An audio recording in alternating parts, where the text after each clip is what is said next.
So I decided to redefine a different way of surfing, which had its own standards. And I just worked that out for myself. And I call that adventure surfing. And the goals there are you just connect, just be out in the water, be in the ocean, surf beautiful places with light crowds and interesting, tricky, difficult waves. Hey, How are you? yeah, pretty good. Thanks for accommodating the time change. I had to get the tide window on my spot. Oh, Got a fair enough. really narrow tide window. What's your podcast about? What's the idea? The Surf Mastery podcast, it's inspiration and education for better surfing performance and longevity. That's the tagline. Oh, wow. Okay. Wow. I'm super into longevity stuff. I started the show like 10 years ago where I was really interested in shortboarding and learning how to do a better turn and get barreled. And, Yeah. since then, that was when I was living in Australia. We spent 4 years surfing Little Doom, living in Malibu as well. Oh, wow. Um, Okay.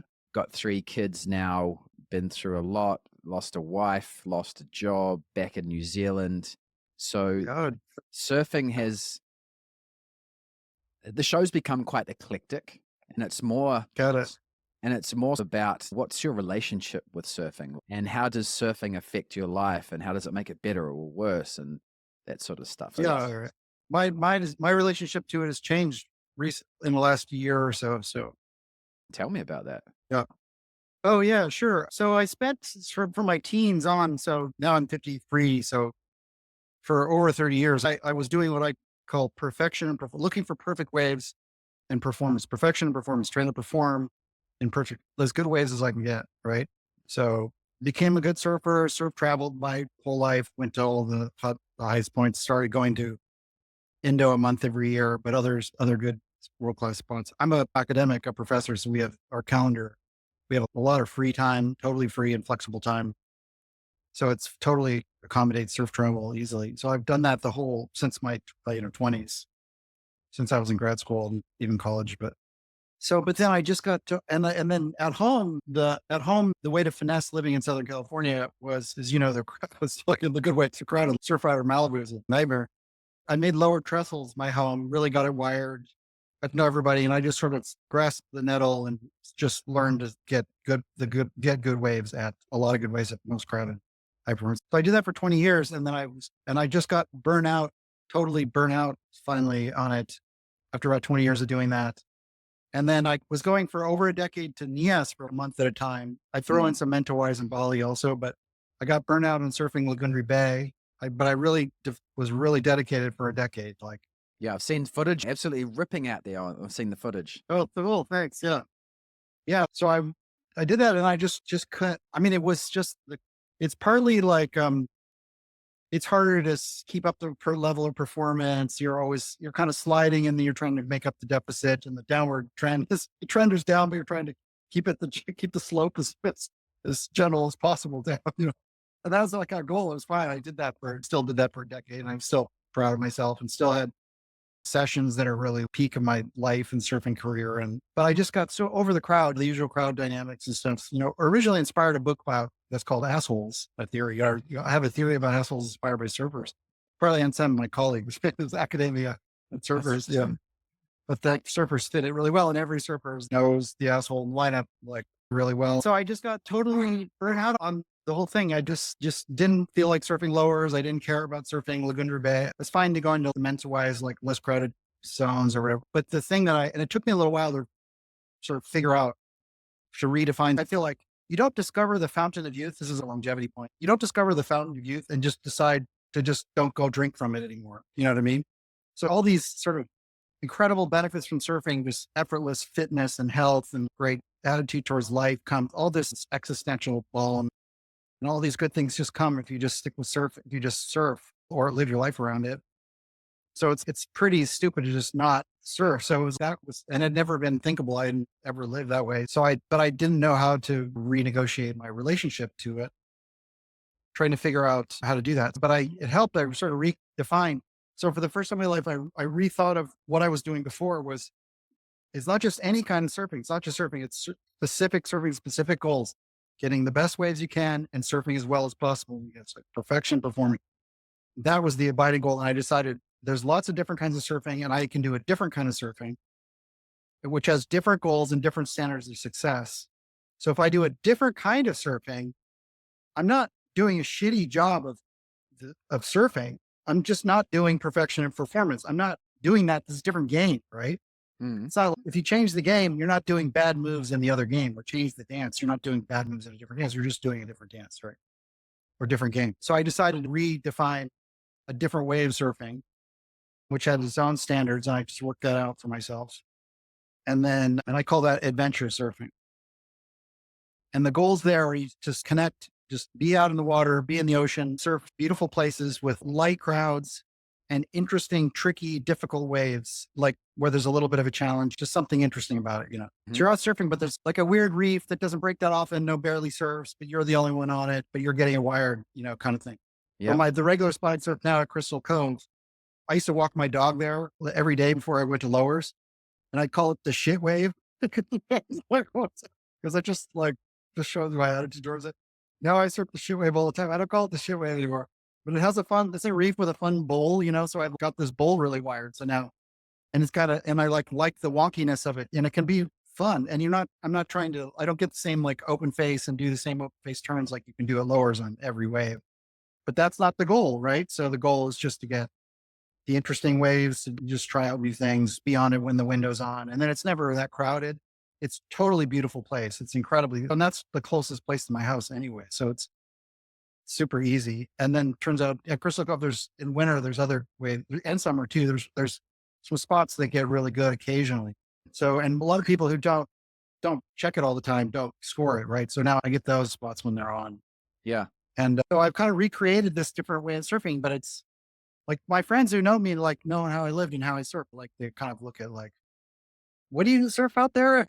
Oh, just a little left, just that left, just that thing over and over. Like they don't get it. And I'm like, it's a different thing. No. Anyway, so now I brought back the sort of child, like teenage joy of surfing back. I was just so stoked to surf again, and there's less sort of chase about it.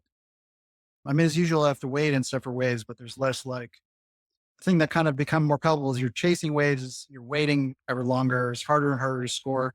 Your standards go up because you surf a lot of perfect waves, and then that's not just any good waves. These are most perfect waves you've ever. And then then you see all the times now you see all the waves you're not surfing all the time. So no matter how styled out you are as a traveling pro, you're missing waves somewhere. So there's this whole kind of cruel. It's made the chase aspect harder. And then lowers got worse because I used to surf a certain window where I could get it relatively crowded, and that the cam kind of screwed up that window. And then the professionalization culture, and then the e-bikes and all this stuff just kind of screwed it all up. So it's a nightmare now. I mean, I love it. I love the place, and I'm grateful for it. But yeah, so I've totally renegotiated. Now it's a totally different kind of surf. I just don't have any temptation to surf lowers, even though I check a lofty occasionally, but it's fine. Or even go back to Lagundry Bay where I don't have any temptation, just inclined. I want to go to other spots. They're Mm. just could be lesser waves, but just less crowded. I love that. I can relate to it a lot because Okay. that basically describes my relationship with surfing now. Okay. Right. And it's been like that the past sort of 5 years too. Kind of happened when I was living in, I spent, good 4 years living in Australia, shortboarding, wanting to get better at that performance Yeah. style of surfing, traveling to Indo, and then Yeah. living in Malibu, tried longboarding First Point and shortboarding Zuma and traveling down to Nicaragua. And then I surfed with Devin Howard one day out at Little Doom. Yeah. I And know him from lowers. Yeah. yeah, He and surfs there. yeah, he had quite a profound influence on me and suggested, why don't you get a glider? He just saw the way I was surfing and the kind of waves I was looking. He's like, why don't you get a glider? You Yeah. just, Yeah. I went down to San Diego and got an 11-foot glider off Josh Hall. And then Ah, that is the board that I've been riding ever since. And I'm just wow. looking for little unique waves that are hard to surf, Yeah. Yeah. or getting it and just surfing away from crowds. Yeah. Sort of, yeah. And I love it. That's really cool. Yeah. Back to the simple joy of surfing and not so much. Yeah. Exactly. I think it's still a pursuit of surf mastery because there's a different kind of challenge within that. Yeah. I'm a big believer of any sort of relationship, whether it be with a human or the ocean. If it's not growing, it's dying. It has to be Right. growing in some way. And surf mastery doesn't necessarily mean I'm trying to master surfing. It's just the path of Yeah. improving it in some way, whether that be mastering a Yeah. different board or learning how to ride smaller waves, or even just maintaining your surfing standard Yeah. as you age is a form of that. Yeah. I think about it in terms of attunement. It's a skillful activity, and what you're going for is attunement with wave. But the way we do that is by constantly automating certain skills and then paying attention to new challenges. And that's the way we stay attuned and develop our skillful practice. And one version of it is you're trying to be the best surfer you can be, but it doesn't have to be that at all. It can be just switching up challenges and trying different things. Yeah. But yeah, There's something you said uh, there. You said I don't know if you used the words specifically, but you changed your surfing philosophy, let's say. Is that something that you sat down and thought about intentionally? yeah. How important is that process?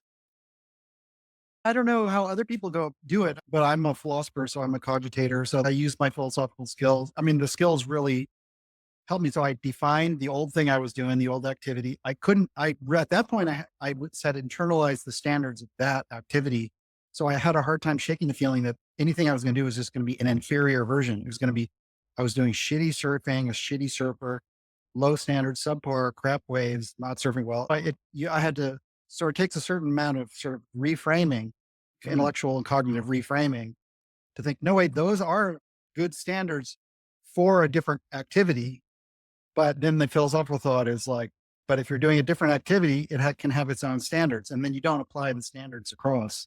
You don't judge pop music by the standards of whether Vivaldi and Mozart are great classical music. You're just judging apples and oranges. If you say, no, if you ask what's the best song or who's the best musical artist ever, that's not even an intelligible question, right? You could be asked what are the most important genres of music, but then you're going to say, well, there's classical and then there's jazz and that kind of thing. But these just have they're different types of things. So you assess them by their own standards, right? And it's not clear if you're just talking about the like music period, if there's any set of standards that are specific enough to just sort of pick out the supreme form of music. I mean, some people have those views, but it's fairly silly. You're just saying, no, look, it's Beethoven's ninth. yeah. That's the pinnacle of music. Surfing is far more like music than it is like tennis. Yeah, there are a lot of different kinds of surfing, and they're all good in their own very different ways. And you assess them by the standards appropriate to the genre of surfing. So those kinds of thoughts are like what I had to go through to just feel differently about this new thing I was doing. Because then when I had a thought like, oh well, no, these are shitty waves. No, that's not. This is successful adventure surfing. This is good adventure surfing. I'm doing well.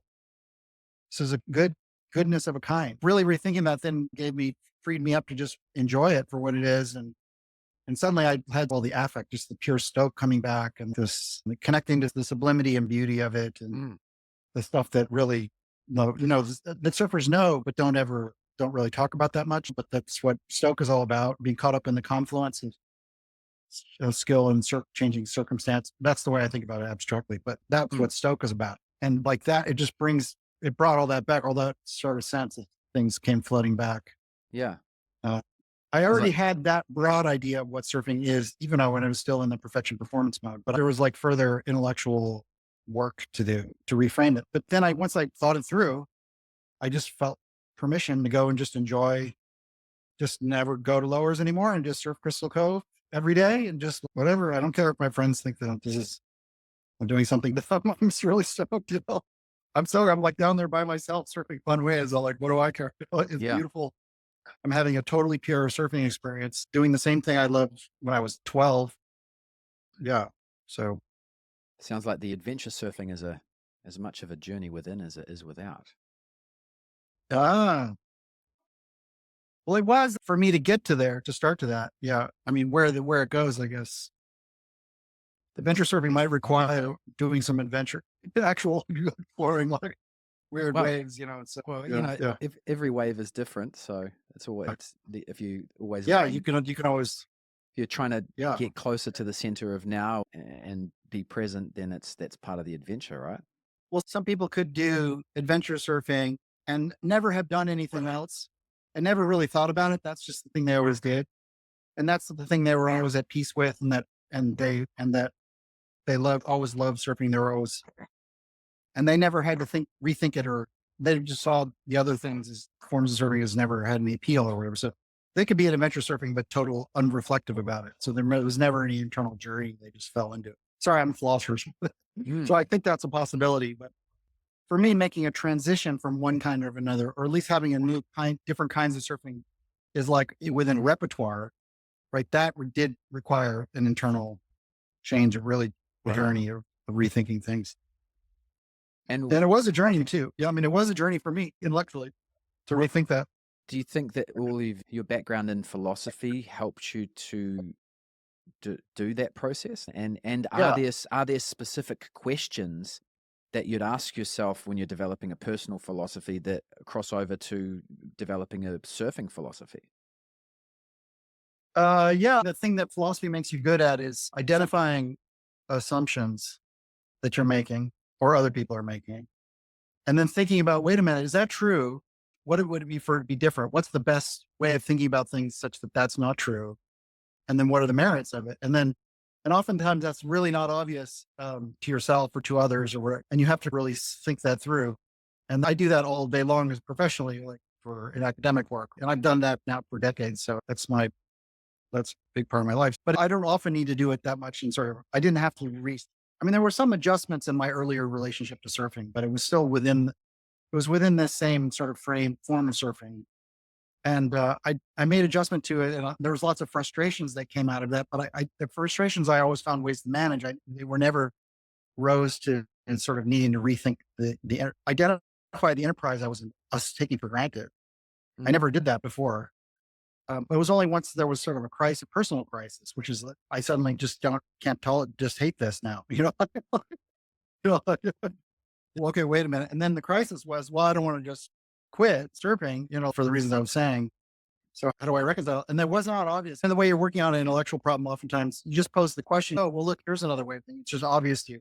Or I'm having a discussion with someone else. And especially if you know the terrain and they're making certain assumptions, it's just obvious to you that they're making an assumption. You just point it out. And then that wasn't obvious to me. It took a while to figure out. I had to sort of just stare blankly and not know. But I guess the way that being a professional, a philosopher, trained philosopher helped me too is I thought, well, I'll just wait. I'll wait. I'm just going to think. I'm going to try to think about this. I'm going to wait and see if something comes to me, or think through this some more. Wait, try to understand what's bothering me. What are the alternative ways of thinking about things? Gradually, letting myself be patient with that process, as opposed to just being rash and shutting it down, just quitting and doing something else. But good, yeah, no, it's helped. It's really been good. I didn't go to Indo this year. I went to South Africa, see a friend, and we just surfed the Durban South Coast and a bunch of adventurous waves. So I was doing adventure surfing there. I've been there before, but this was like, and I didn't really care about scoring. It gets really, really good there. And we got good waves, but not anything like how it gets.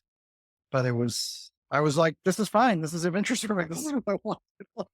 Yeah. So that was cool.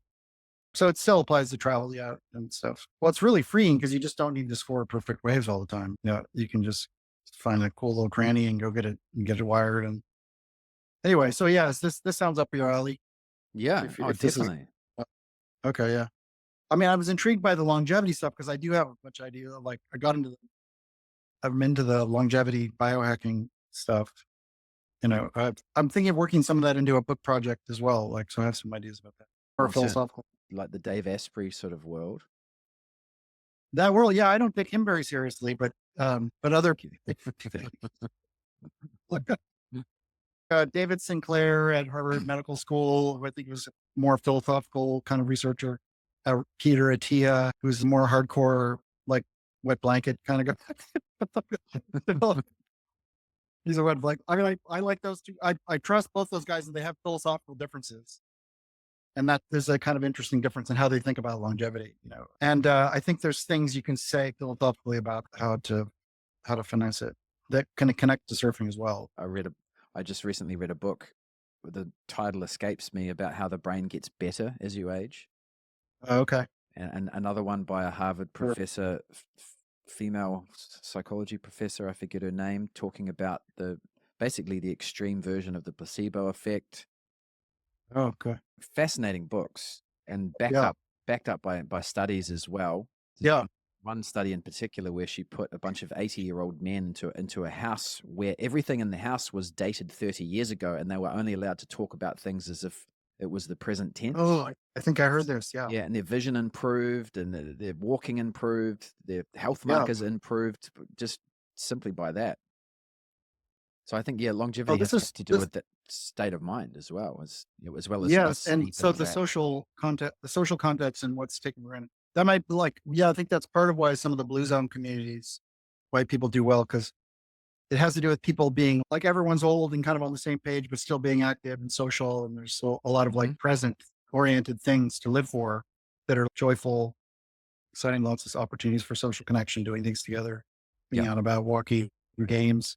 Sort of the way that surfers get together, chatting out in the lineup. It's all about like the time frame shrinks because it's not like you're 6 months, 1 year, 2 year. It's like it's all like what was it like at low tide? Maybe it'll be better tomorrow. It's all really short, like within hours or days. Like a last swell was so good. If it was a really good swell, that might be point of conversation. But otherwise, it's like last swell. It's like you never was like, is it? It's like days out or whatever. Like the window shrinks really well. I think I've always thought that's a big part of why surfing it draws you into a present, a really narrow time frame. That's why part of why it's a joyful, the social side of it. One of the philosophical thoughts, I mean, like, is there like in the David Sinclair, he's got sort of a theory about why longevity might work. So that I really like this idea. I mean, it's like the idea that the commonality for what makes exercise so good, and but also fasting, and also why are all those things?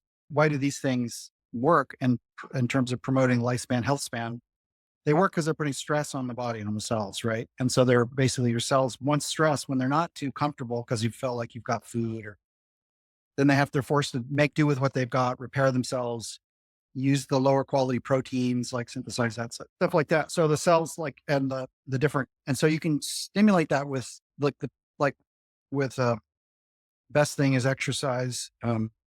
Fasting is good, but then you can also do with supplements and stuff like.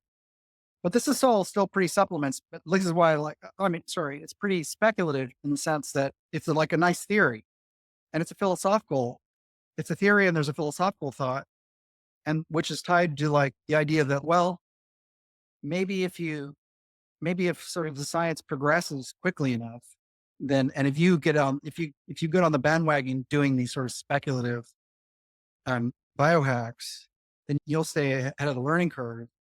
And then maybe you can get not just like an extra 6 years, but you get extra 10, 20 years of lifespan or whatever. Maybe even, potentially it could be even longer if you're resetting the body clock or something like that. So this is all totally pie in the sky, like not even about sense. It's a philosophical idea about like the mortality is not as fixed as we think, right? And Mm. that there's value in trying to shoot for as long. And there's a risk proposition is like the value of living longer is so great that it's worth taking even stuff that has a low probability of working. So there's a lot of philosophical there. And so what I like about Peter Attia is he has a very different philosophical view, right? His idea, he's Mr. Cold Water. He's look, if you just look at what we already know, then none of these supplements like, are going to make, you don't know they make any real difference. They might. He said, look, it's exercise, and it's certain kinds of exercise. That's the only thing that we know moves the needle on longevity, like in randomized controlled trials, good, high quality studies. The rest is super speculative. And David Sinclair's message is, well, I do a little weightlifting like once a week. I do a little exercise for a few hours, but mostly I just fast and take pills. And that's like how to live long and age backwards. And Atia's good point is like, look, if you just do that stuff, you're not doing the thing that we already know promotes longevity, which is exercise. And it's not any exercise, it's exercise that promotes strength over time to prevent you from falling down while walking down a stair or a curb, because that's a killer, right? Even if you survive, the recovery can be bad. You got to stop that. So you need strength training. And then after that, you need VO2 max. You need to get your capacity to process oxygen. And what does that is sitting on a exercise bike for 3 hours a week, right? And maybe a little high interval training can help. The low hanging fruit is the stuff we already know works. And that's just exercise, doing certain things, exercise regime. If you're not doing that, you're not serious about longevity. there's one way of thinking about the stuff that this is going to connect. This is a long way around to a point we were making earlier in connection with surfing. So here's my thought. So there's something in between there, which is like, you don't have to do a risk. You take a calculation now on the bet of longevity or some extra big boom in lifespan, big extra lifespan. But you also don't have to think all you're doing is eking out a few extra years, doing arduous things now. There's a way of thinking about this. Is this what's the value of living longer, a long life? Well, it's that it's a what it well, it's that you've lived a life. What is it to be a living thing? Think about this. You're an animal. Okay.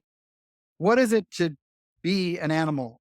Well, like at the lowest level, what is it to be a living thing? Is like at the cell level, is to be a thing that it's to be a thing that there's a boundary between the what's inside of it and outside of it, like membrane walls, and it moves through space and it adapts to its senses and adapts to its surroundings. Hmm. And it internalizes, it takes in resources from that to create energy to move through space. So it's basically something like a relatively self-contained body that senses environment to move through space. So its movement is like the very essence to be as an animal. Like now, what is to be an animal? An animal is just a self-moving creature. Being self-moving, just it is what it is to be an animal. And so, what it is to live like have biological life or be a biological animal, just is to be a self-reproducing, a being whose ongoing existence, my existence in the future, only happens because right now I'm doing these things. I'm sensing an environment, responding to it, taking in resources, converting those to energy. That's the only way cells or any animal perpetuates itself. So that's what it is to live, to be alive. Okay. So now if you think, okay, I'm an animal, what is it? I'm a human animal. What is it to do that well?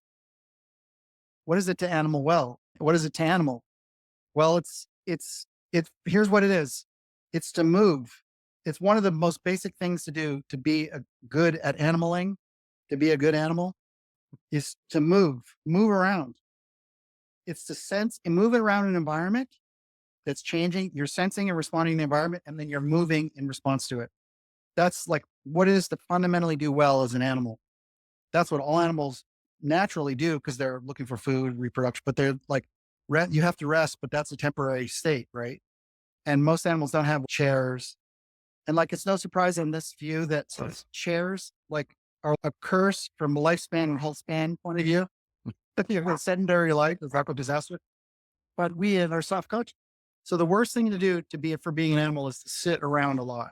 But so human beings who've forgotten what it is to be an animal to do well, just decide, well, what I just want to be comfortable. So I'm going to Mm. sit around a lot. I'm going to eat whatever food's available that is not fast.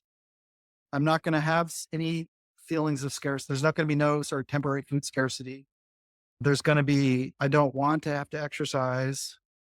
I want to be fit and live long, but if I'm going to do that, that's just a means of getting this bigger benefit, which is longer life, like a longer life. Okay. For living forever, okay, maybe I can actually, most people aren't persuaded because they're not going to actually do the thing science we already know will give you a longer lifespan. Most people aren't going to do it. They're not going to they're not going to figure out their VO2 max, get up to the norm and then ride that down Mm. and doing like increasingly, like with increasing marginal gains in their exercise regime every year until they're almost nobody's going to do that. Only really hardcore people. Nobody cares about living long enough to exercise that much because they don't worth it. So the idea is like, is there some other way of thinking about why you would exercise? And the idea is, yeah, that's what it is to live well now, today. What it is to do well today as a living human being is to move. And moreover, to do it well is to move in the face of challenges. Like, well, this is what we were talking about with surfing. Mm. So like, yeah, so it's the skillfully navigated environment. And now you can think of what surfing is just like a beautiful exemplification of this thing that what it is to be an animal, but it's now being done for all kinds of reasons. It's not doing for food or for sex, or for shelter or whatever, for survival. Being done for the joy of it, but it's still not sitting around just to relax, right? It's being moving, it's acting, it's responding, sensing, being attuned to the environment. So it connects and has maybe, connected to larger things. all this larger meaning as well. So like this is a way of thinking about what's beautiful in surfing connects with not just the bigger stuff, like what Freud calls oceanic feeling, but like just what it is to be an animal, what it is to be a living being. It's just to move and adapt and skillfully attune to your environment. And so like the idea on the longevity thing is like, look, so here's why you should exercise now. Here's why you should eat well now. Here's why you should put your body under stress by fasting, by exercising, because that's what it is to do well now as a living being. You're not doing that to try to get this extra 10 years or 20 years or 50 years of longevity. You're doing it as because this is what it is to do well now this year, to live well now during this week, this month, this decade. That's living well. So, okay, I'll do that. And if I can see the beauty and the joy and find some way of making it fun and like worthwhile for its own sake, because it's a challenge or because it feels good, whatever, then now that's self-sustaining. And then the idea is you could do that and keep doing that. And now if you get lucky and science, you're stay ahead of the science and science serves up some discovery such that the things you're doing, gradually adapting to it, let you live an extra 5, 10 years, 20 years, then yeah, that's all to the good. Yeah. Why not be open to that? But it's not like you're forcing yourself to do a bunch of shit now for this promise of a long, really way extra long life. Hmm. That's really, so I think that's kind of like an in-between view. And then surfing is one way of thinking about how to do it. Like, and everybody's got to find their own surfing. But I've had to supplement also started supplementing with other exercise too, surfing. So yeah. Yeah. Well, the surfing doesn't really put much, unless you're high performance, big waves, it doesn't really put much load through the system. Yeah. Not enough as you age. Yeah. Yeah. To really, yeah. But anyway, It sounds like that's the Atia story. and Sinclair should start surfing, basically. Yeah. I imagine Atia, maybe he would, but I don't think Sinclair would. He's just kind of, he's a scrawny guy. He's not an athletic type. He's just a nerd guy in the lab. He wouldn't, he like just does the minimum amount of exercise, Mm. hoping he can get by with fasting. Yeah. I'm not saying he won't live long or whatever, but maybe he will. But Well, there's two ways of looking at longevity too, right? There's, yeah, let's try and live longer, or there's, no, let's try and get more living out of what we have. yeah, let's try to live. And then it just turns out that a lot of what it is to live now also will make you live longer. And that can be a welcome side effect of living well now. Mm. And that means move your ass, get off your ass, move around, like find new challenges, exert yourself, you know, just what we were saying of finding new challenges, like not stagnant, not seeking comfort, which you do more and more as you age. Right. Cause you'd be like, oh, I'm tired. I don't have energy. What I want to do, I want to sit around. I want to relax. And so basically that's the curse of prosperity, the curse of affluence and prosperity, and which you have in spades once you're middle age and have a comfortable life. And you can find, and you've even developed your maybe interests in some way. So you can spend your time. I can spend all day doing philosophy without exercising or surfing or whatever. What were you going to say? Well, I think that those who seek comfort for comfort's sake, it's never enough. They always have to supplement it with a cocktail or some processed food. Oh yeah. Or something. Right. But if at the end of a day you've been surfing, you've been to work, you've spent time with friends, yeah, you can sit down and relax. Yeah, sure. I'm all for lazing and lounging and stuff, but like in its role. But even still, lazing and lounging can be like lazing around the house doesn't have to mean like sitting on the couch, like mindlessly scrolling through your social media feed. It can be like doing different projects around the house, try planting something or something you read on social media, trying it out in the house or fixing it. Like so, and that doesn't have to be like a getting stuff done kind of thing. It can be you just following your attention wherever it naturally is drawn in a kind of totally free flowing, relaxed, creative way as well. So it doesn't have to be like a disciplined kind of thing. That's really, I think, really valuable. That's really important part of creative activity for me anyway. I'm going to ask you a philosophical question. Okay. What is the meaning of life? Oh, it's funny. I have an answer to this question. So it's a super simple answer. So here it is. So let me ask you this. Let me put it this way first. What is it? What first? So this is being a philosopher. First, let's ask a little bit slightly different question. Okay. What is it for life to have meaning? So what is it for there to be a fact of the matter about whether life has meaning or not? What kind of fact is that it has meaning? Okay. So that doesn't tell you what the meaning of life is. It just tells you what kind of fact that consists of. It'll point you the way and know what to look for. So here's the answer. What it is for life to have meaning is just it's like for any set of events that occur is for there to be a a story that's true enough, an apt story that's true enough of those events. Okay. It's the best story of those events. So the meaning, what is for meaning I have life is for there to be a true apt story of the events that occurred in life. And that's part way there for meaning in life, I think. But the other thing you need is that the story has to be a certain kind of story, not just any story. It has to be a story that has a function. It reconciles you to being alive rather than not, and to your life events having gone a certain way, having gone one way rather than another. So it's a story you can tell that's true and apt about a lot about the events of your life that that that you feel like you're glad that you lived. That was your life. You're glad to have that live. That's what it is for it to be meaningful. It's you can be reconciled to. If it's your life is subpar, life has lacking in meaning. If there's not enough there, you can't be reconciled to it. Like could be all I did, like end of life. Well, I did get a hole in one once, but I don't know if there's any. I don't know if there's what story. What does my life amount to? Like someone in a nursing home, they're like, "What is my life?" Well, I don't know. They could go out dying kind of in despair Mm. because there's not enough meaning there in their life, But what people do when they're finding meaning is then they'll just tell stories. Well, my my kids didn't grow up to be assholes, and my grandchildren are beautiful people, and that's the story. That's the thing they did. Like that's how they're going to tell the story of their being a father, grandfather, grandma, kind of thing like that. Or it doesn't have to be about accomplishments either. It can be a story about the failed efforts where had serendipitous consequences that are interesting. That's how I think about my midlife. So I just wrote a memoir about my 40s, about my charity misadventures behind Lagundri Bay. I did a bunch of charity projects there with a local guy.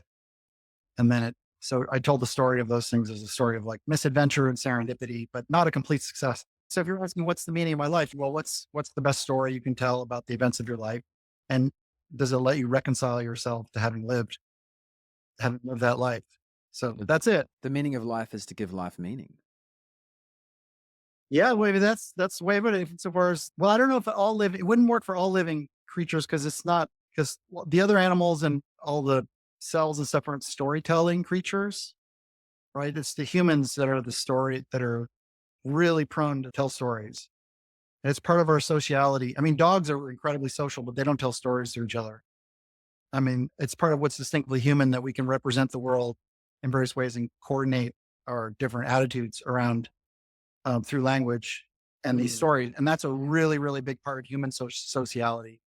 So I think that's that and sort of narrative aspect of human it's definitely part and parcel of human life. So what is it to be meaningful? It's just like drawing from that way of being like, what is it? It's just, you're already in on the stories. I mean, stories also have other functions other than being what constitutes meaning in life, like explaining yourself to someone, making yourself intelligible to others. So you're not dangerous or not too unpredictable, or, you can have a relationship with or be a friend. Or someone asks, why did you do that? You tell a story about why you did that. It could just be a rationalization. It maybe is not a true story. You're just making something up on the fly, but it's good enough in the moment to like make you feel like you understand what you were doing, that they can understand it. Maybe it's passable, so it flies as a rationalization. So that wouldn't call that meaning. So then bad views about meaning in life are just these are rationalizations, right? There's stories about life, but they're not good stories. They're not the best stories. They're just stories that are getting told for an existential balm. Like, don't worry, everything will work out in the end or something like that. What does that even I don't know if there's not even any super cosmic story that in which everything actually works out. Well, Wow. for whom or like I mean, like even the big one, like eternal bliss in heaven for the elect. Like there's a whole crowd of people that are burning in hell, eternal damnation. It doesn't work out for those guys. Karma doesn't work out like for the people that go down the karmic hierarchy. They were human, then they became dogs, and then they became insects, and then they just killed, and they became worms. God, that didn't work. Things didn't work out for them. Uh, Well, these are bad. Those are so you can criticize these. These are claims about what life gives meaning, but they're not. They're not good stories. They're not that should reconcile you to. So anyway, yeah, that's my new take on Hmm. um, that aspect of it. But actually, I don't think that's all of meaning because the basic meaning is still the meaning of surfing is just attunement. attunement to the world. And I think that's a primitive that doesn't have to have a story to it. So the animals do that. Doesn't have a story aspect to it. And we do make stories out of it all the time. And that's what we're sort of celebrating and we're trying for. What does the attunement of a lion have to do with surfing? The stuff I was saying about what animals do before. Animals like sensing, responding, sensing an environment, moving through it in light of what it's like, what opportunities for action it affords. Affordances is the way people talk about it. And then differentially, skillfully responding to it, for purposes to adaptation. So like this is like basically evolutionary stories of adaptation. Mm, Animals developing, being attuned to an ecological niche so they can yeah. survive and reproduce in it. Are you saying that the act of surfing is just basically satisfying our animalistic nature?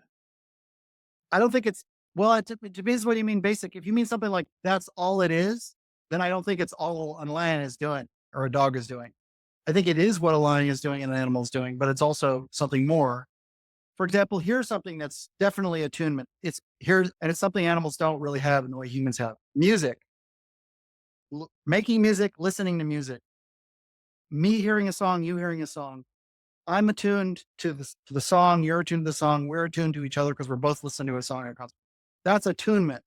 Okay, that's human. That's like deeply human level attunement. Like that's Mm, part and parcel of every religious tradition, music, part of every culture. Music's really important. It's one of the best things in life. Everyone agrees with. Almost nobody hates. Almost everybody loves music and thinks it's like the best. Right. And then dancing to music is all part of this. Playing music, like celebrated in the culture. You're like, oh.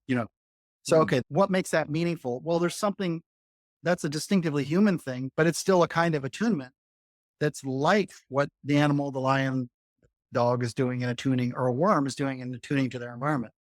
I mean, I still think of that as all different forms, ways that we're attuning.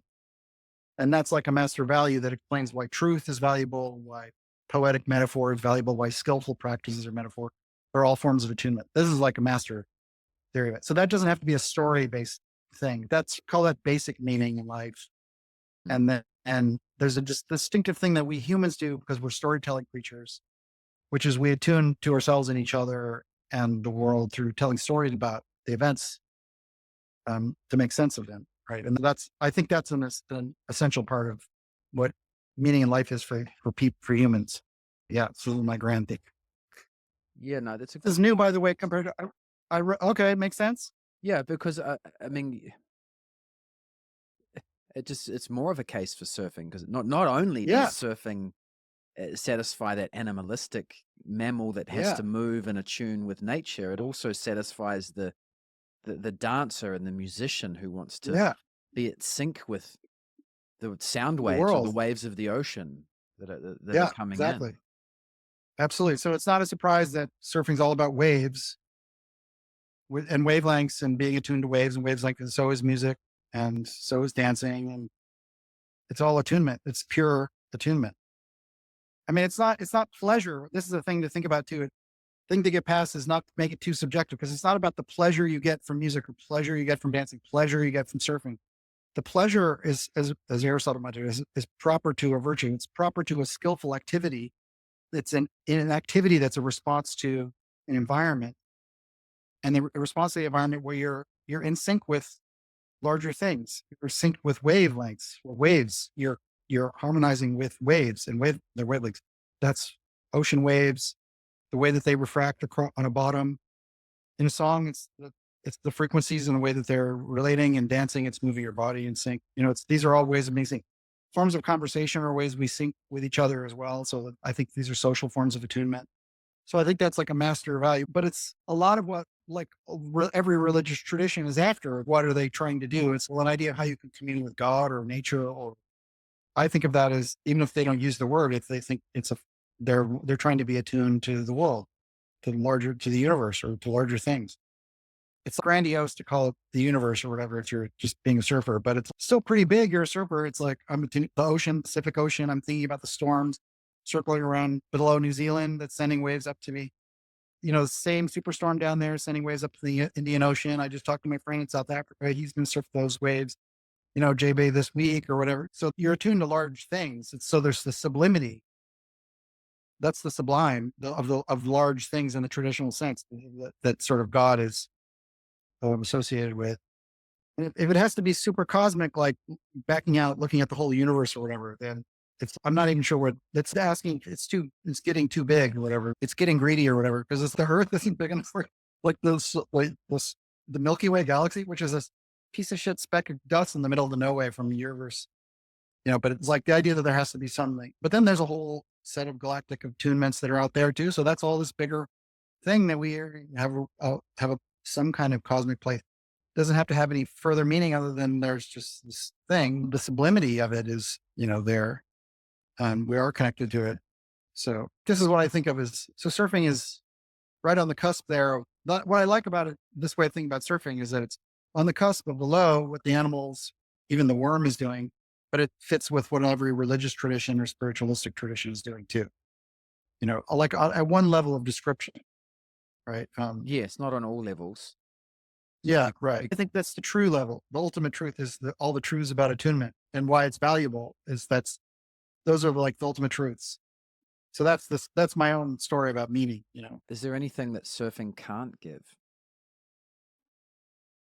Yeah, I mean, it doesn't by itself, the act of surfing doesn't give you all the need for social connection, which is really important for humans. I mean, like Well, it depends on where you surf and who you surf you with. have to bring friends, you have to have the friends have to be, I don't know, around, alive, not have family commitments so they can post up with you in whatever surf spot you're in. I mean, like, it wouldn't, there'd be something lost even if you like had Tabaroo all to yourself and no one was coming and you just hate for the rest of your life.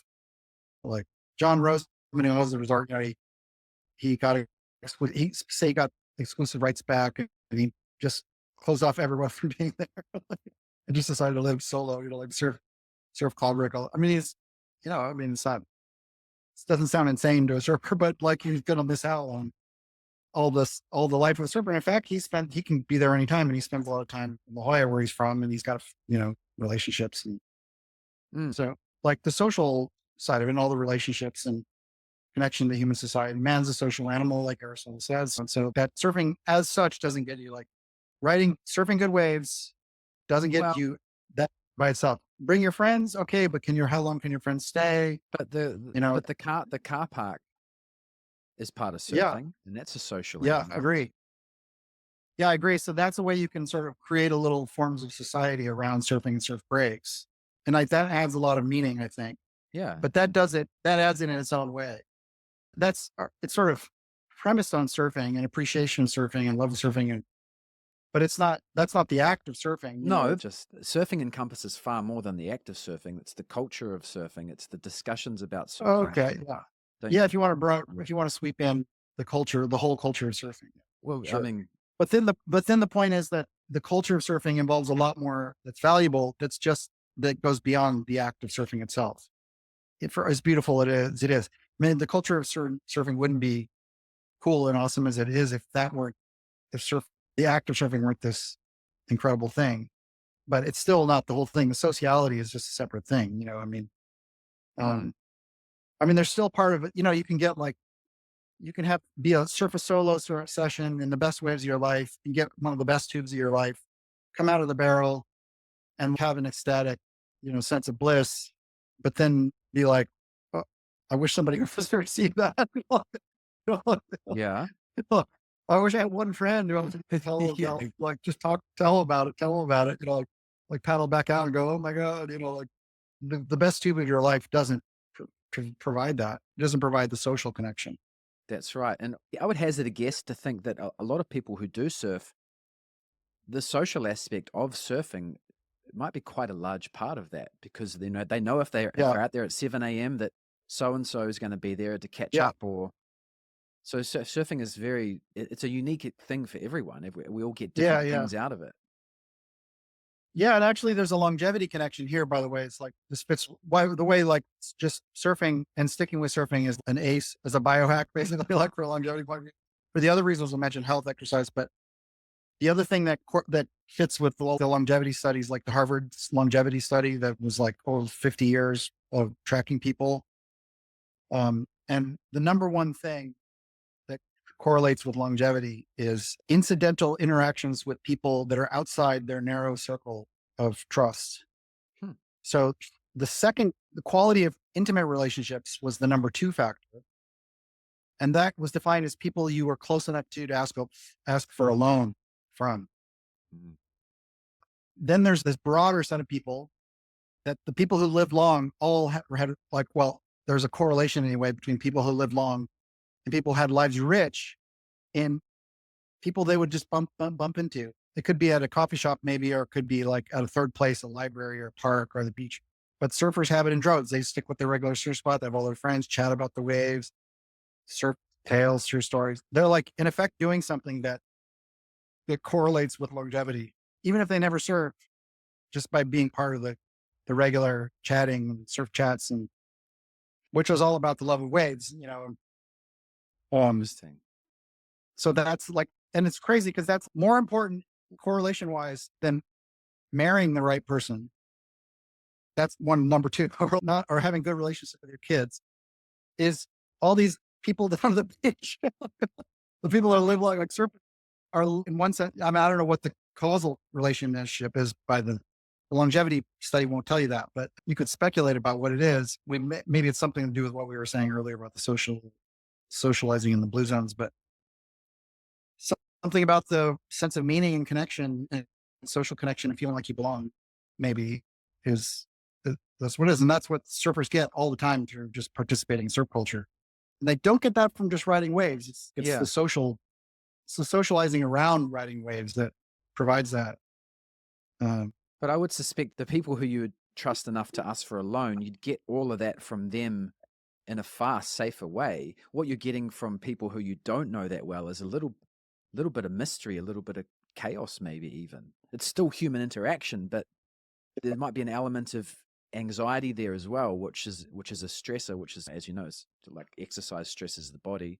Maybe oh, parts of our okay. lives Okay. need that randomness of stress to as well.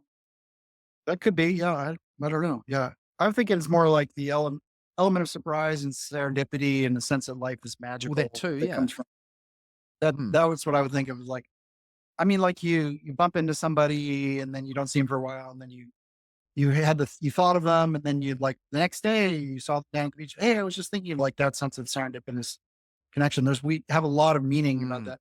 And I think that's like it does feel magical, but it's also fairly predictable because it's like a relatively set number of people showing up to the same kind of place repeatedly. You don't predictably meet any one person, but you will encounter a lot of the different people pretty reliably over time. But this is just it's part of the way of thinking about the value of communities organized around like life. When a lot of people organize their lives around a common place, that creates a sense of community because it creates these serendipitous interactions. I mean, it's predictable, and this is why we organize around common places. But any particular given interaction is serendipitous, and like it makes for friendship. You bump into somebody three times, and you're like, "Hey, let's go have some beers." And it even feels uncanny, and it's meant to be and magical. There's just a lot of way that life feels meaningful and enchanted just from that. Yeah, so I think that's you kind of belong. You feel like well, fortune is on your side. You belong to the world. Fortune's on your side. Just all these little interactions really bring a lot of meaning.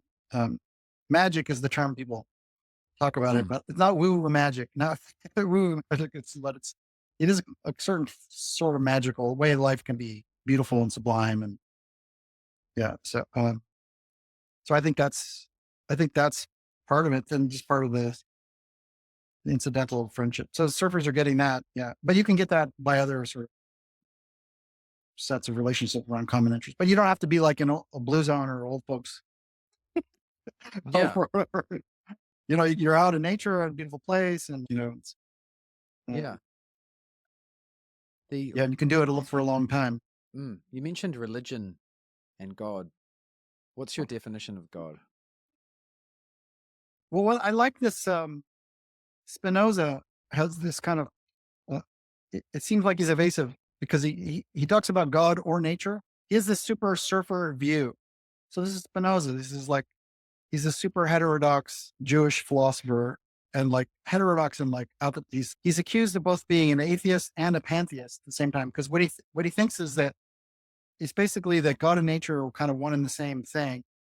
But that doesn't mean God doesn't exist. It exists. It's all of nature, like, so he gets called an atheist, like, you don't believe in God. He's like, no, no, I believe in God, but, oh, you're a pantheist, meaning you think everything that is God. And then it's like, maybe that's his view, but he uses this phrase, the Latin phrase, God or nature. And he's kind of evasive about it. But his idea is that through skillful activity, and including things like cooking and exercise and like joyous conversations and dinner parties, by doing that, you're gradually getting closer to nature and therefore closer to God. Hmm. So that's like a perfection. Increasing skill in these ways is perfecting in activities is being closer to God and closer to nature, closer to God. And that's all the same thing. So I think this is a very surfer.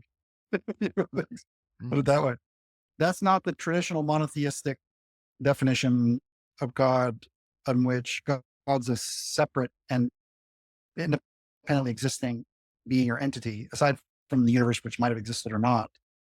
And That's an ancient and way of thinking, and it's been bastardized over time as well. I think maybe they thought about it differently than you and I think they thought about it back then, and it's oh, could probably be, closer to what you're saying now, Mother Nature. could But be, not could not be. only Yeah, I mean, certainly the skill thing points to maybe like if you're getting better at something, then you're envisioning yourself as being better at that in the future. And that's what you're looking towards is God is you tomorrow who's a little bit better than you were today. Oh, okay. I'm not sure that would be. I don't know if that's Spinoza's view anyway, but I think it's supposed to allow the idea. I mean, it could allow the idea that there's some self transcendence in the activity, like that you can think of through your activity. It's not just your own perfection that you're striving for. It's like excellence in the activity, and that's connecting you to like the excellence in surfing and waves and riding waves. So and there's self transcend. You can think the value of that goes beyond the value of your performance. And that is what surfers think. This is why you can go and hang around the car park and share the love of surfing, even if you stop doing it well, or you have an injury, or Mm, your better days are behind you. mm, It's still not about your own perfection, but still your appreciation of the activity. I mean, a lot of times, this is a point Aristotle made, but one thing that appreciation and enjoyment of an activity often comes with greater level of expertise in your own skillful practice. The better you get at something, the more you often enjoy it. But on this view, it's not like there's still an element of self transcendence that could come from that appreciation. Becoming better and better as a writer, which is a difficult thing to do. I write, and it's a really hard thing to do. And your standards are always rising faster than your ability. You don't really get to feel very satisfied. You might grow a lot as a writer, but what you really come to appreciate is the craft of writing. Which is a long-standing human tradition and piece of culture, and constantly being practiced. And appreciating other people's writing and great work to write more than your own. mm. Something like that, you might appreciate and enjoy that as much as your own progress in writing. Which you might take it when you can get it. Mm. You know, yeah, Back to surfing and God. Is yeah. surfing is surfing purely selfish? Oh no, no, no! I don't think at all. I think it's about attuning to larger things. Yeah, in that connection. Yeah, I think a lot of surfers. But I mean, that's within your own you can experience, do right? it selfishly. No, no, no. I think the value of this experience of surfing is that the surfer is attuned to the natural world, to the ocean wave formations and the bottom bathymetry and the breaking waves. They are attuned to it in a harmonious way. That's a real fact about the world. They are experiencing it and they are enjoying the experience of it. And but the value of it is that. I mean, it wouldn't have the same value if they were just on an experiencing surfing experience machine on a VR headset and a lazy boy. Like someone could have the qualitatively exact same experience and enjoy it sitting in that lazy boy and have all the same pleasure, but not be doing the activity, and that they're not succeeding, and they're not doing well in life in the way that the surfer who's actually riding the wave. They might be indistinguishable even experientially, but Interesting. I've you're never not thought you're not about it like surfing if that. you're in a lazy yeah, if you're in a lazy boy, you're not surfing. You're just having, you're having a sort of I mean, similar. I can grant you that surfing a wave is less selfish than sitting in a lazy boy. I give you that. Yeah. No, but you're trying to achieve something. I mean, it does involve you because if you're the surfer, right? You're trying to be attuned to a wave in a certain way. So that makes it self-referential partly, but that doesn't have to be really, your sense of self can also blur, as often happens like on good waves, right? Mm, You're attuned to, so as you go along the wave, you have to constantly adjust body position and like responding to the next moment of the wave, what it's, and you have to do that spontaneously. And that's often involves drawing you out of your awareness of yourself. Like you might be think one part of your body position or another part, but in the limit, like a really good long tube, you might completely lose all awareness of yourself temporarily, mm. but then realize, see the lip, realize you got to like twist or something like that, but then, back to total absorption. Experientially, the boundary between self and wave and world can be pretty fluid in the experience of the surfer. It's still you doing it in some sense, right? There's a surfer riding the wave, but you're doing it for surfing, and it's you surfing the wave. And But and surfing, surfers, hold on, isn't surfing pointless? no, surfing's worth doing for its own sake. Mm. It makes me think of it. If you're having trouble catching waves, don't try and catch the wave.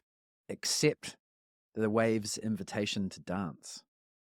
Yeah, right, sure. The point I'm trying to make though is like it's selfish in the terms of when you go surfing, you're not helping other people. Okay, so yeah, so things don't have to be. There's altruism that in the sense of altruistic motivation or altruistic actions, in which are just the goal is just to benefit someone else. Society as a whole. Sure. Yeah. Society, right. Contribute to society, contribute to some other person. Is there anything wrong with a friend's doing something together because it's mutually enjoyable? Is that selfish? There's nothing selfish about that. Two friends having a nice chat, two friends seeing a movie together, two friends taking a walk. They're doing it because they're both benefiting from it. It's mutual, reciprocal benefit. Is it selfish? It's not selfish. There's nothing selfish about it. This is like a wonderful thing to do in life for its own sake. Take a walk with friends, chat with friends. Mm. If you're really someone's friend and you like doing stuff together, you don't think, why do you do this? Well, because I enjoy walking with my friend. That's not quite, that underdescribes what you're doing. Well, no, because talking with friends is great. It's worth doing we do that for its own sake. I mean, it's Mm. because we value friendship. We value friendship for its own sake. You value your having friends, but because you value friendship for its own sake, you also value other people having friendships. So you might respect their friendship because you know what kind of value it has. Uh, Surfing, you surf for its own sake, and especially when you're the surfer, but you're valuing surfing its own sake means that you really appreciate seeing surfing done well. When your friend gets a good wave, or when a stranger gets a good wave, stranger has been waiting a while, finally nabs a good one. You're like, yeah, good on you. Maybe the guy's Mm. kind of an asshole, but you're still like, oh, I'm still happy for Mm. him. You finally got one. I like that. That's a good perspective. Yeah, so it's not, the motives are not. I mean, there are some people that are just completely selfish surfers, Yeah. but that's possible, Mm. but I don't think that's the typical motivational profile. Yeah, no, I I agree. don't And think that's. I also think that if you're a surfer and you love surfing, if you make surfing one of the priorities in your life, you're actually a better person in every other aspect of your life. You're a better husband, you're a better worker, etc. as well. Yeah. It's not selfish in that way as well. Oh, okay. Yeah. So those are side effects. I mean, there's one way to think about it, which is there's side effects like you're more easygoing, you're more relaxed, you're less stressed out, and so you're better able to fulfill other obligations or provide benefit other people are. I think that's real. But I think there's might be something more than just accidental side effects benefit. I mean, it's being a surfer means loving surfing and caring about something for its own sake and like engaging life for its own sake in a really robust way. That's itself really valuable. And that lets you be the kind of person who engages other things in that same way. Like you can get, because stoke as the surfer, you can get stoked about lots of other things. Surfers get stoked about lots of things. They're just prone to get stoked about stuff, right? I mean, Hmm. like not things like arduous labor or whatever, but surfers are like the kind of people who can find a lot of joy and stoke in like activities. I mean, a lot of surfers take to golf, or I don't know, maybe there's a lot of similarities in like the body movement, or it's individualistic or something like that. It's not just incidental, but a way of valuing activities or a way of valuing life or engaging life, um, uh, like flows over immediately to all kinds of other doing ways of doing other things, including being in a relationship, being a lover or a friend, or, like you can be really stoked for somebody else's, stoked to serve them or help them or support them or whatever, contribute to them, invest in them, really stoked about that in a way that's can be totally altruistic, where the boundary between self and other doesn't really matter that much. Hmm. And you might be that kind of person precisely because you're the kind of person who values surfing, and the boundary between self and wave blurs there too. And you have a sense that like that's a supremely beautiful thing to do in life.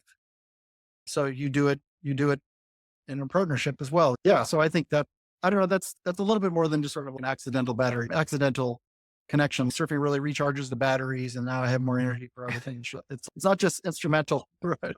It's something, there's still a way of valuing activities that's like you're doing the same thing as surfing at one level in when you're doing these other things, a way of living life. Yeah, I've never thought of it like that. I like that though. It, you must have some different thinkings and definitions on what selfishness itself is. Oh yeah. I do, in the sense that I think one that comes up pretty significantly in this. Well, here I like Rousseau. Rousseau was a pioneering philosopher on this that had huge influence on psychology and stuff like that. And so he thinks there's one form of caring about yourself that's just totally innocent. It's just the way every animal cares about themselves. You're looking out for your own, you feed yourself, you stay shelter, do things that you need to survive. And that's what he calls amour de soi. It's French, so. And then there's a different thing that there's a different thing, which is of caring about yourself, is your sort of, is what we might call status consciousness, or he calls amour propre. That's caring about how you measure up in the eyes of other people, and especially so that how you rank relative to other people, so that you are either superior or inferior, or there's this comparison and status between you and others. Hmm. And Rousseau's big idea is that this innocent thing that we do with the animal self, innocent kind of self love, is fine. There's nothing wrong with it. It's totally natural, normal, healthy. This other thing, a more propre status consciousness, is the root of all evil. It's the root of all evil in social relations and our personal vices. It ruins us and makes us unhappy. It ruins social relations. It makes democracy impossible. It's the cause of political evil. So he's got this robust story about this. And by the way, this is his early work, his second discourse on inequality. Is this story was where he first told us. And there's a later book called The Social Contract, which was the first modern version of democracy, that in fact had a big influence in Europe and instigated the French Revolution and then the American Revolution. So it actually, well, just really quickly, the idea of one way of thinking about his idea of democracy was that it answers to this fundamental way that we're self-conscious. Uh, it solves that problem. Our status consciousness is basically normally an unstable situation, because if we're competing for status, there's no way. Like, I always have to rank myself. I can't love myself. Here's the idea: I can't love myself unless I rank myself as your superior. You can't love yourself unless you rank yourself as my superior. Or if you do accept yourself as my inferior, then you live in dejection. You can't love yourself that way. You're conflicted. So all these evils and vices come out of this kind of status relation. But there's a solution. There's a way out of this sort of this status contest, and that's that to have a form of political community, a democracy, which everyone is sort of regarded as an equal. So at one level, we're all political equals.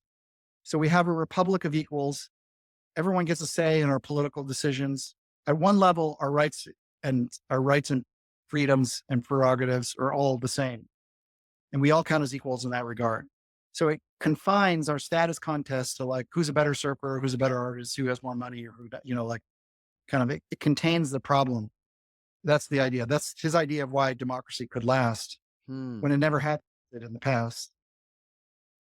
And so far, like, we're doing the world historical experiment. We're seeing how long it can last, and that, like, it's on the ropes right now, the experiment. But that's the big idea. But you see it in droves, the status consciousness in the surfing lineup. So this isn't just about the act of surfing the wave, but it's surfers competing for waves in the lineup. A lot of what they're competing over is well, just to get a wave, but it's also about their status position in the lineup, whether they're getting the respect they think they deserve, either as a local, or whether they're getting enough good waves, or whether they're getting their fair share. And then they go to blows and fight, or fight over this. And what do surfers fight about? I mean, they pass all the time on good waves and let the other guy go if it's the other guy's right away, showing respect, right? But they go to blows and have fights, altercations over perceived violations of the rules of right of way all the time. And what are they fighting for there?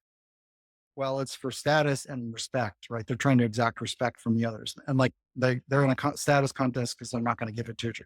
Who belongs, who's really an equal.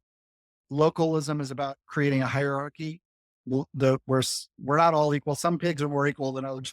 Like, put it in terms of George Orwell, Animal Farm, like, all pigs are equal and some pigs are more equal than others. Like, the all surfers, surfing is for everyone. The beach belongs to everyone, and some surfers are more equal than we're all equal. We're all equal before the ocean, and some surfers at this break are more equal than others. Meaning, we have a right to whatever ways we want, and then you just get the scraps. And then amongst the people within the hierarchy, they might have their own pecking order. That's all about status. That's a social hierarchy that's run on status. Now, I think that leads to a lot of behavior that is totally self-regarding and self-interested. But what people are fighting for is not just getting in more waves, because somebody might still fight, even though they just got a shit ton of really good waves. Like, and they might even be tired.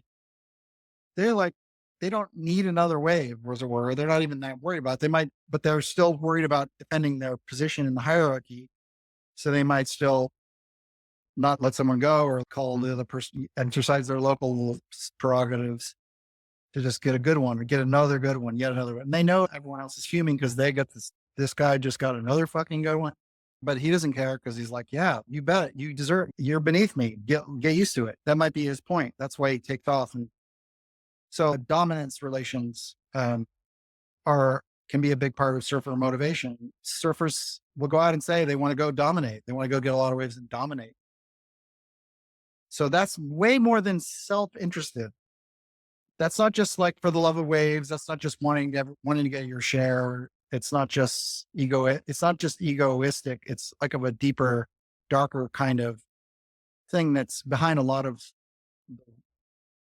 life's society's social ills and Hmm. vices. And So I think that Rousseau's story works for the surfing lineup, like it works for yeah. the dominance, do you think that stems from caring what other people think? Yeah, I mean, it does in the set. I mean, in different ways. It's not just vanity wanting to be seen for being, beautiful, good surfer or whatever. It's wanting to be seen as having your proper place in the hierarchy recognized. So if someone's a top dog, wanting to be seen as top dog, right? And that's what they call getting respect they deserve, their due, getting their propers, right? That's what they'll fight for, right? They're going to fight to not lose dominance. If Hmm. they were previously dominant, like local, and they're starting to lose their ability, they can't surf as well, then they might become more of a barking dog. Type of thing. Mm. Just so they're not giving up. This is like the silverback who's being chased. This is more the animal kingdom. Higher apes do this in droves. Yeah. This animal kingdom behaviors that does apply over, but in humans it takes a more insidious form, because we tell all these rationalizing stories about why we're entitled. I live here, la la la. I've been surfing here for 40 years, la la la. I'm the better surfer, la la la. So we make all these stories up, right? And some of them might have only the slightest real justification, and the rest is just rationalization. But I think there's something to be said for localism. The people that have invested a lot of time there in a break, they know how the break works, and they have a stake in preserving it so that it's protected and preserved. And there's ways it can be degraded, and they have a stake in. And they're often the ones that are best positioned to know what orderly wave sharing looks like. And so they often have have more authority in disputes about what that is. Those are sort of fair prerogatives that locals, people who surf somewhere a lot have. Yeah. Okay, local privilege goes way beyond all those sort of good sort of justification Yeah, it's for just complex. serving healthy order. Yeah. And it's all these complex stories which we tell ourselves to go so far as to justify violence. Local guys justifying violence, like literally going and kicking someone's ass or ganging up on some surfer or having fight in the water. So that goes pretty quickly to a lot of what the way humans. That's not animals hurting each other either, because animals do hurt each other, but often they mostly avoid each other. They hurt each other. Sometimes there's a prey relationship. Sometimes it's status, but humans go out of the way. Humans go out of their way to kill each other at great cost to themselves. And it's Mm, mostly murder rate around the world is mostly men killing men, mostly. And in one study of murder worldwide, the causes were, and they put it in this nice phrase, altercations of relatively trivial origin. Okay. So this is one man killing another or trying to kill each other. And they're doing it for trivial reasons. And which is to them not trivial because it's slights, displays of disrespect. And then mm, they're fighting over status. They're fighting over keeping their place in a hierarchy. They can't walk away. They can't just let it go because they got to fight. And they fight to the death. They put themselves at risk of death, getting sued for their house and more, losing their life, or they're mm, going to jail. They do this so surfers do that, but men around the world do this, right? And mm. that's distinctively human. That's way beyond animalistic killing. Yeah. That's a deeply human kind of evil. And surfers know it all too well. You grow up, figure out how to manage that shit. What's your place? You're just going to avoid it. You're going to be cheerful and just let it all slide over your head. You're going to try to work up your way up the pack, the hierarchy. You're just going to be such a good surfer that everybody defers to you. You're going to try to become the local asshole because your uncle was. So now you can do. I don't know, but they got to find their way in these dynamics. That's selfishness, but selfishness isn't really. It's too crude. What is selfishness? I mean, it's too crude. It's like there's nothing wrong with going out and getting a wave, enjoying attunement to the wave. You can do that partly for your personal enjoyment, for the love of surfing. That's a mixed thing. Nothing wrong with that. You can just as well enjoy someone else surfing a wave, seeing someone else surf a wave for the love of Yeah. surfing. But that's less selfish, more altruistic. But there's a you're still enjoying being part of it.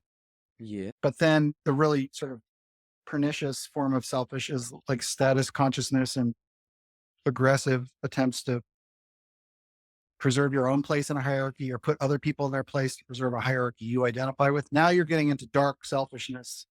And that's not just like one surfer greedily, not just greedily trying to get away, out jockey someone else for a wave so you get the good wave and they don't. That's contests for waves. This is way beyond. This is like upholding a hierarchy, a dominance hierarchy.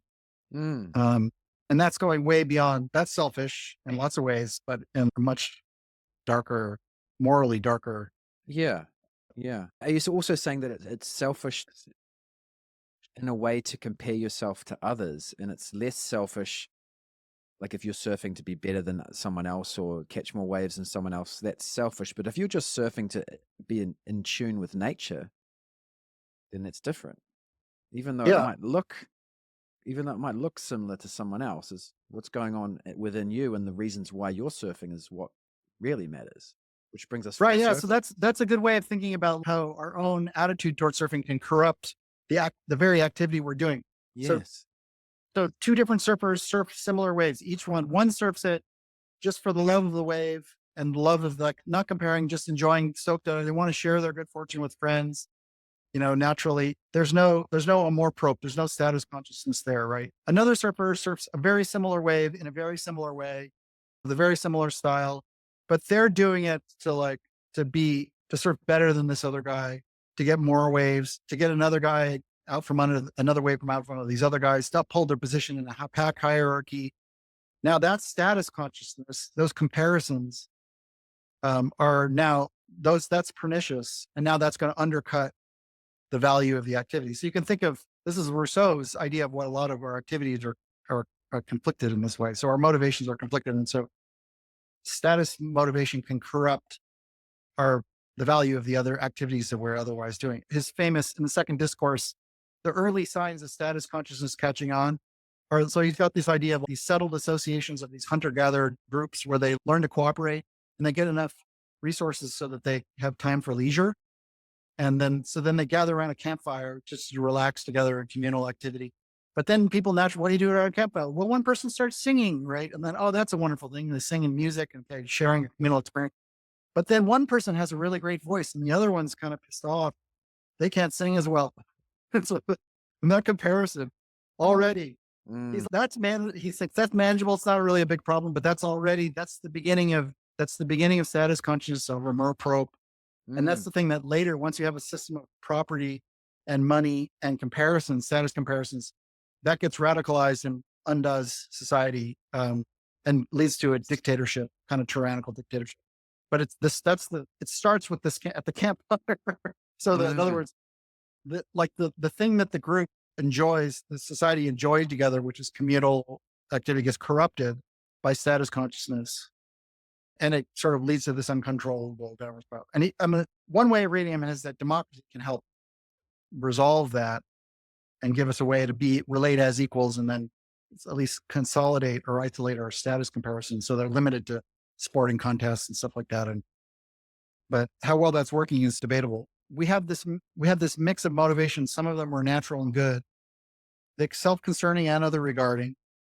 But then there's status consciousness, and that corrupts these other motivations and corrupts our activities. That's a really central Rousseauian idea, and it's surfing totally fits. I mean, arguably it fits competitive surfing as well. Too. I mean, maybe this is a debate about this, because competitive surfing does have lots of advantages in inducing greater performance. But for a lot of surfers themselves, if they are surfing to be the best or not, get a ranking, they're essentially that's comparative, like kind of status comparisons. It's literally scored as a Mm. comparison. And they can lose their own appreciation of the value of surfing.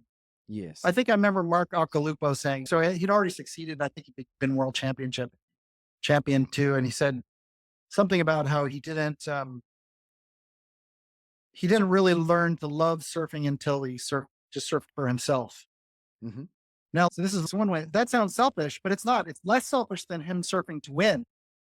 Him surfing to win is surfing for status, Mm. right? He Yeah. had mixed motives. Like he always loved surfing, obviously. When you don't get to be as good a surfer as he does without Yeah. loving surfing. He acquired status and they sort like kind of mixed just by his natural gifts.